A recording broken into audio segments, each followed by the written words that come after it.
Hello, all my wonderful listeners. My name is Bernice Sherman, and I am the Alphabet Lady Storyteller. Today, I am going to bring you a gift of a story.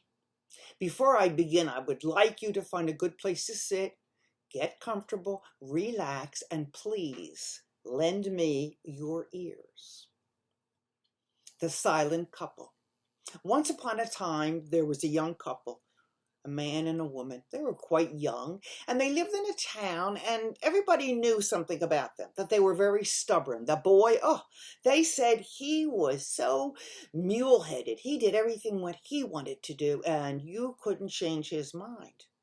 Now, the young girl was very much like him, and they said she was pig-headed. She did things just the way she did, the way she wanted, and that was the end of that, and no changing her mind. They said she was pig-headed. The two of them alike. Why, the young man and the young woman fell in love and they got married. And everybody said, wonderful, let them be together. We'll see how much they can get done. Well, the day of the wedding was a joyous, a wonderful occasion. In fact, they had the party in their new house. And what a house it was. It was beautiful. Why, there was new carpets on the floor. There were paintings on the walls. There were sofas and chairs and a dining room set and a kitchen set and a new bedroom set. It was just beautiful. And everybody came to the house and they had a wonderful feast. There were great foods to eat, great desserts, good things to drink, lots of good music. It was quite a party. And finally, the last person went home.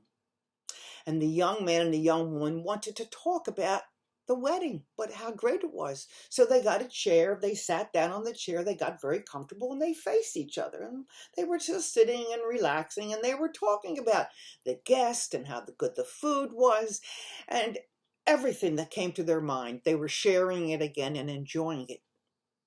And just then, the young girl looked over. Oh dear, she said, whoever left last, they didn't close the door. Will you please get up and shut the door? Me?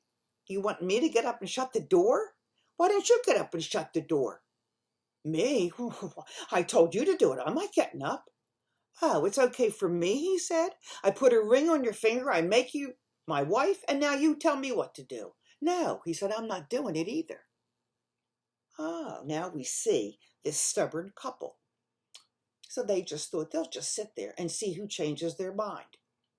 Well, they knew that they wouldn't. So the woman said to him before they started to have this contest of silence, she said, I'll tell you what, the first one of us that speaks, that will be the one who has to get up and close the door.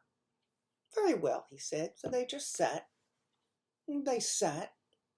And they sat and they sat and they sat and they did not say one word. In fact, I think they fell asleep. In fact, I'm sure they fell asleep. Because soon there were robbers in this town, and the robbers saw the door was open a little bit, and they thought, ooh, let's go in. And they went in very quietly.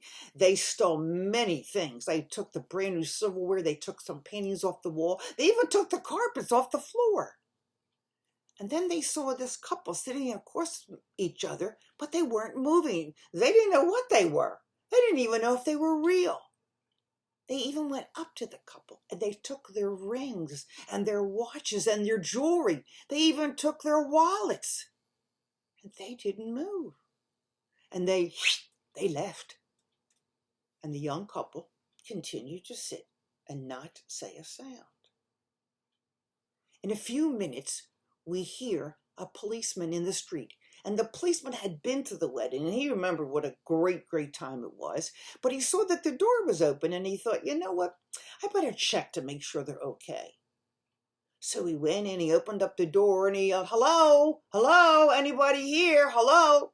And at first, he wasn't in the living room, so he didn't see. And then he sees the young man in the chair, facing the young woman in her chair, and they're not making a sound. And he goes over and he says to the young man, listen, you better speak up and you better talk to me right now.